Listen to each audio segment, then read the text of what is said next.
This is one reason why China is desperate for oil. Long lines of trucks waiting for hours to fill up with diesel. It's been like this since April, this driver told me, and sometimes it's rationed, just enough for 45 miles. The cost of diesel and regular gas is capped here by the government, but with the cost of crude sky high, state-owned oil companies have been taking huge losses and in turn have reduced supply.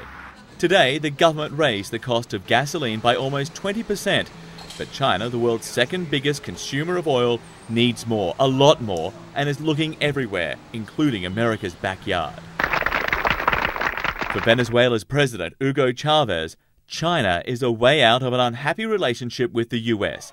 Despite all his anti-American rants, Chavez is still dependent on the US, which buys more than half of his country's oil. The US has the most sophisticated refining system in the world, and Venezuela has relatively heavy, difficult to refine crudes, and so the natural market for Venezuelan crude is the United States.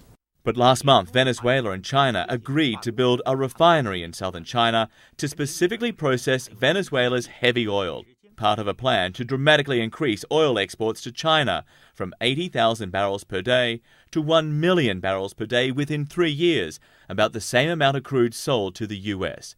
Chinese state-owned oil companies are striking deals across Latin America, in Brazil, Chile, Peru, and Argentina. For American oil companies and for other Western oil companies, the Chinese are turning out to be a significant competitor. And analysts say that's not necessarily a bad thing. China is investing heavily in exploration, and that might ultimately increase supply. John Vause, CNN, Beijing.